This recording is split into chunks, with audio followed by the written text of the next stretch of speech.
जय हिंद दोस्तों, मैं हूं टांडे सर टेक्निकल चैनल में आपका स्वागत है।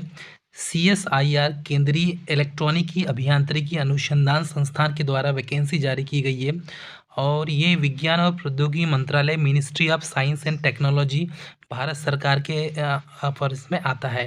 तो ये पिलानी राजस्थान में वैकेंसी जारी की गई है। इसमें एडवर्टाइजमेंट नंबर देखेंगे आप तो 01/2024 डेटेड 16/2/2024 को ये वैकेंसी जारी की गई है। स्टार्टिंग डेट ऑफ रजिस्ट्रेशन आप ऑनलाइन एप्लीकेशन की दी हुई है 23/2/2024 फ्राइडे को, और लास्ट डेट आप registration submission of online application 28/3/2024 Thursday इसकी लास्ट डेट दी हुई है। तो इसकी स्टार्टिंग डेट और एंडिंग डेट दी हुई है। चलिए, यहाँ पर ITI वाले कैंडिडेट के लिए वैकेंसी जारी की गई है। इसमें advertisement number for the post of technician 1, opportunities for the exciting career of technician 1 in premier R&D institutes. तो यहाँ पर ITI वाले कैंडिडेट के लिए टेक्नीशियन पोस्ट के लिए वैकेंसी जारी की गई है। अब ये जो वैकेंसी है स्पेशली फॉर यहाँ पर CSIR के लिए जारी की गई है। चलिए देखते हैं यदि पोस्ट की डिटेल यदि हम देखें तो पोस्ट की डिटेल हमें यहाँ पर देखने में मिल जाएगी। इसमें देखेंगे online application are invited from the eligible citizen for fill up the vacancies of the following technician position as per the detail given below for the location of Pilani, Chennai and Jaipur. तो इसमें 3 इसके लोकेशंस दिए हुए हैं जहां रिक्रूटमेंट होना है। First इसमें पोस्ट है टेक्नीशियन की, और टेक्नीशियन की इसमें देखेंगे तो SC की 5 पोस्ट है, ST की 4 पोस्ट है, OBC की 5 पोस्ट है, EWS की 3 पोस्ट है, PWD की 2 पोस्ट है, OH की 1 है, IDMD की 1 है और UR की 9 पोस्ट है। इसका पे लेवल आप देखेंगे तो पे लेवल एंड पे मैट्रिक्स इसमें 19,900 से 63,200 रुपये इसका पे मैट्रिक्स है। ठीक है, सैलरी अच्छी है। टोटल इसमें एमुलमेंट टोटल 27,248 रुपये अप्रॉक्स आपको स्टार्टिंग में मिलेगा। अपर एज लिमिट की बात करें तो अपर एज लिमिट नॉट एक्सीडिंग 1/3/2024 को 28 साल से ज़्यादा नहीं होना चाहिए। तो यहाँ पर सारी चीज़ों को यहाँ पर मेंशन कर दिया गया है। Total employment men approximate total emolument on the minimum of scale as 1/1/2024 including house rent allowance, HRA, CSIR, CERI may be provide the residential commercial accommodation. It is available as per the rules in which HRA will not be payable। तो इसमें जो CSIR के द्वारा आपको house rent allowance जो अगर है ये सब आपको इसी के द्वारा दिया जाएगा। ठीक है, आपको अलग से पे इसमें प्रोवाइड नहीं किया जाएगा। तो वो CSIR का जो रूल्स रेगुलेशन है उसके आधार पर ही मिलेगा। Age relaxation under the relaxation, इसमें एज रिलैक्सेशन भी दिया हुआ है। चलिए, डिटेल आप post R S given below. तो इसमें आप देखेंगे पोस्ट, और पोस्ट का जो कोड दिया हुआ है post code number of post technician 1 post 10 and post 10। तो इसमें नेम ऑफ पोस्ट देखेंगे टेक्नीशियन इलेक्ट्रीशियन की। तो इलेक्ट्रीशियन कैटेगरी देखेंगे UR की 3 है, SC की 2 है, ST की 2 है, OBC की 2 है और EWS की 1 है। तो इसमें सेकेंडरी स्कूल सर्टिफिकेट SSC मतलब 10th subject standard equivalent with science subject with minimum 55% marks and ITI certificate on national state trade certificate in electrician. तो साफ शब्दों में लिखा हुआ है आपका 10th पास होना चाहिए, और 10th पास के साथ में आपकी ITI इलेक्ट्रीशियन से पास होना चाहिए।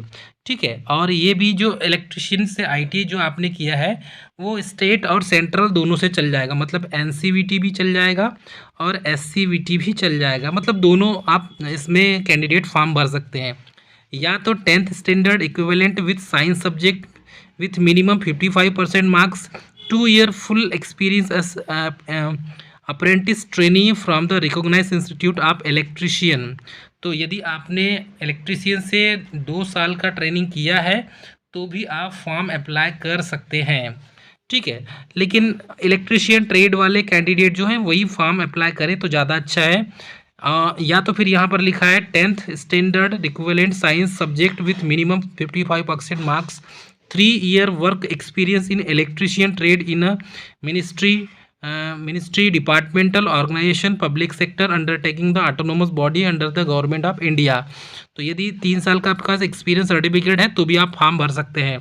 जॉब रिक्रूटमेंट यदि आप देखें तो repair and maintenance of the electrical installation, maintenance electrical control, मतलब इलेक्ट्रिकल से LTHT सारे काम जो है आपको आना चाहिए। इलेक्ट्रीशियन ट्रेड है तो ये इसमें इलेक्ट्रिकल वर्क ही होता है। सेकेंड पोस्ट यदि हम देखते हैं तो सेकेंड पोस्ट डियर यहाँ पर दिया हुआ है टेक्नीशियन 2, और टेक्नीशियन 2 में 9 पोस्ट दिया है। टेक्नीशियन 1 की इलेक्ट्रॉनिक्स मैकेनिक की, इसमें कैटेगरी वाइज पोस्ट यहाँ डिक्लेयर किया गया है। UR की 3 है, SC की 2 है, ST की 2 है, OBC की 1 है, EWS की 1 है। सेकेंडरी स्कूल सर्टिफिकेट आपका मतलब 10th पास होना चाहिए। 10th पास के साथ में आपका ITI कंप्लीट होना चाहिए। ठीक है, आपकी ITI कंप्लीट है, ITI पास है तो ही आप फॉर्म भर सकते हैं। तो यहाँ पर ज़्यादा बताने की ज़रूरत नहीं होगी। और इलेक्ट्रिशियन जैसे ट्रेड में जैसे था वैसे ही इलेक्ट्रॉनिक मैकेनिक ट्रेड से आपका ITI कंप्लीट होना चाहिए। तो ITI सर्टिफिकेट NCVT SCVT दोनों चल जाएगा।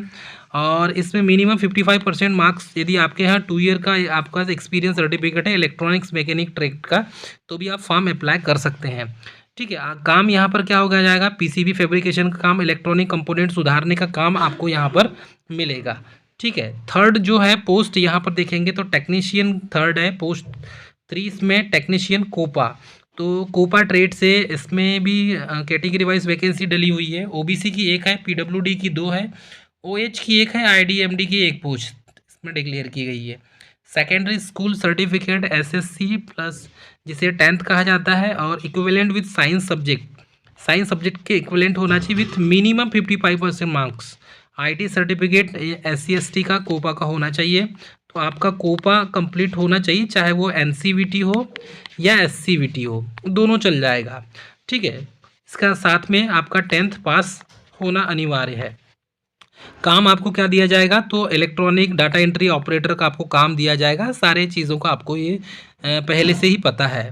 ठीक है, चलिए अब यहाँ पर देखते हैं टेक्नीशियन 4th पोस्ट, और टेक्नीशियन में मैकेनिक रेफ्रिजरेटर एयर कंडीशनिंग। तो रेफ्रिजरेशन एंड एयर कंडीशनिंग की पोस्ट के लिए यहाँ पर देखेंगे UR की 2 पोस्ट है, SC की 1 पोस्ट है, और OBC की 1 पोस्ट है। इसके लिए भी 10th पास होना चाहिए, और 10th पास के साथ में आपका ITI कंप्लीट होना चाहिए, चाहे वो SCVT से है या NCVT से हो। तो ITI आपका रेफ्रिजरेशन एंड एयर कंडीशनिंग से कंप्लीट होना चाहिए। ठीक है, ITI पास आपका रेफ्रिजरेटर और एयर कंडीशनिंग से होना चाहिए। जिसका है वही फॉर्म भरेंगे। आपका काम है AC रिपेयर और विंडो वगैरह, कूलर्स वगैरह, डेजर्ट वगैरह, सारे रेफ्रिजरेटर वगैरह आपका रिपेयरिंग का काम होगा इसमें। ठीक है, काम भी बताया गया है इसमें। ठीक है, पोस्ट वाइज अब यहाँ देखते हैं टेक्नीशियन 5th में क्या बोला गया है। चलिए, टेक्नीशियन 5th में 2 पोस्ट है, वेल्डर की UR और EWS की पोस्ट है। इसके लिए भी 10th आपका पास होना चाहिए, और ITI वेल्डर ट्रेड से होना चाहिए।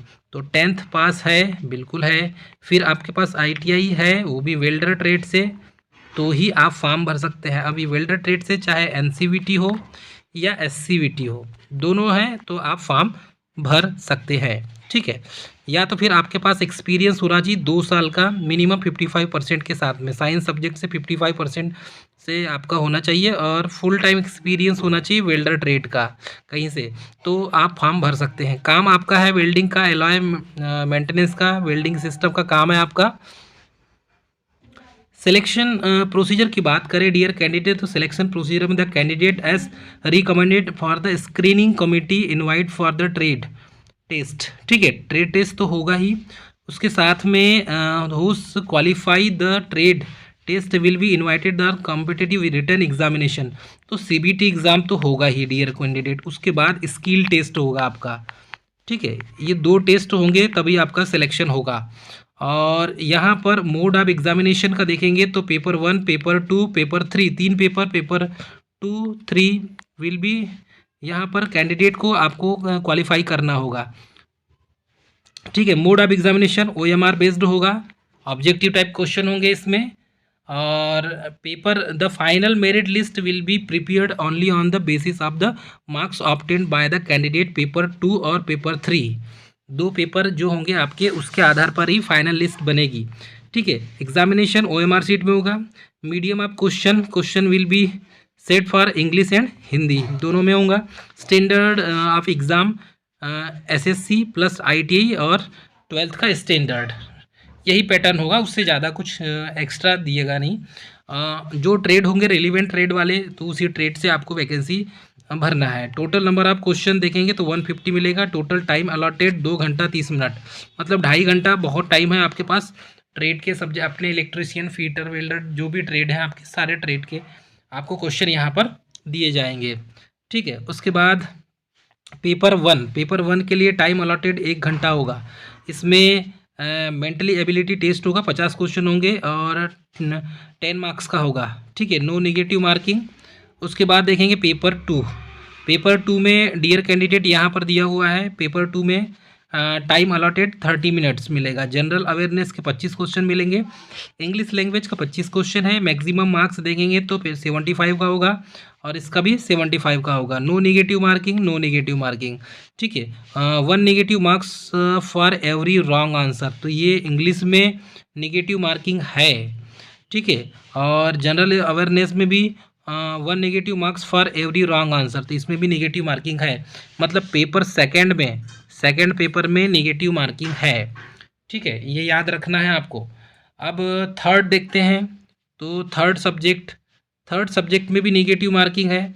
देख लीजिए, third paper time allotted 1 hour. तो कंसर्न सब्जेक्ट जो ट्रेड वाला ITI ट्रेड वाला जो सब्जेक्ट है आपका, ठीक है, उस सब्जेक्ट की बात कर रहे हैं यहाँ पे। तो आपको यहाँ पर ITI ट्रेड, जैसे कि आपका इलेक्ट्रीशियन, तो इलेक्ट्रीशियन ट्रेड से सब जो भी क्वेश्चन डलेंगे वही 50 क्वेश्चन डलेंगे। मैक्सिमम मार्क्स 150 का होगा और 1 negative marks every wrong answer में होगा। मतलब कि यहाँ पर भी नेगेटिव मार्किंग दी होगी। 50 क्वेश्चन ITI के क्वेश्चन होंगे, जैसे इलेक्ट्रीशियन वाले तो इलेक्ट्रीशियन के क्वेश्चन होंगे। ठीक है, 50 क्वेश्चन 150 नंबर का होगा और नेगेटिव मार्किंग साथ में इसमें होगी, ये भी आपको याद रखना है। ठीक है, अब इसमें एज रिलैक्सेशन की बात करें तो एज रिलैक्सेशन में आप देखेंगे यहाँ पे तो 5 साल जो है अपर एज लिमिट SC ST को दिया गया है और 3 साल OBC कैंडिडेट को दिया गया है। तो आपकी जो एज है उसके एज से लेकर 5 साल SC ST के लिए और 3 साल OBC के लिए। ठीक है, आप उसको मेंशन कर लेंगे। बाकी सारी जो है बॉडीज़, बेनिफिट्स वगैरह सब सारा आप इन्फॉर्मेशन यहाँ पर PDF में दिया हुआ है। फॉर्म भरने के पहले आप पूरा PDF को भर लेंगे। देखो यहाँ पर कुछ लिखा है, the date of determination of the upper age limit qualification and experience shall be closing date prescribed for the submission online application 28/3/2024। तो ये जो 28/3/2024 है, इसके अनुसार ही आपका ऑनलाइन फॉर्म भराया जाएगा। ठीक है, चलिए हाउ टू अप्लाई देख लेते हैं, कैसे फॉर्म भरेंगे। तो फॉर्म भरने का जो इसकी प्रोसीजर है, इस प्रोसीजर को भी देख लेंगे। How to apply, eligible candidate are required to apply online through the CSIR1 CEERI website दी हुई है। इस वेबसाइट में जाना है आपको, www.careers.res.in।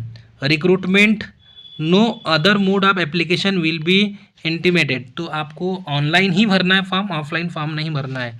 If the candidate does not have valid email ID, यदि ईमेल ID वैलिड नहीं है तो फिर आप फॉर्म नहीं भर सकते। Candidate is apply for the more than 1 post code should be submitted separate application for each post code subject to fulfilling the application and eligibility criteria attached to each individual post code along with the request application fees 100 rupees each। तो यहाँ पर आप यदि आपके पास electrician का भी certificate है और वेल्डर का भी सर्टिफिकेट है तो आप दोनों में से किसी एक ट्रेड से ही फॉर्म भरेंगे। एक स्टूडेंट एक ही ट्रेड से फॉर्म भरेगा, अलग अलग 2 जगह से फॉर्म आप भरेंगे तो आपका फॉर्म रिजेक्ट हो जाएगा। Candidate are advise to go through the instruction available, ये इंस्ट्रक्शन आपको यहाँ पर मिल जाएगा। पूरी PDF डाउनलोड करके आप इसको पूरा अच्छे से और पढ़ सकते हैं। ठीक है, फिर क्या दिया है, online application will be available CSIR, ये वेबसाइट दी हुई है इसकी।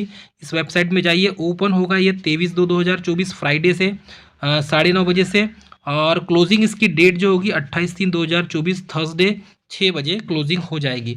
The candidate are required to remit the application fee 100 रुपये, 100 रुपये है इसकी फ़ीस, इससे ज़्यादा है ही नहीं। Director CSIR central electronics engineering research institute through online payment system. तो ऑनलाइन पेमेंट सिस्टम इसमें दिया हुआ है, आप ऑनलाइन पेमेंट कर सकते हैं।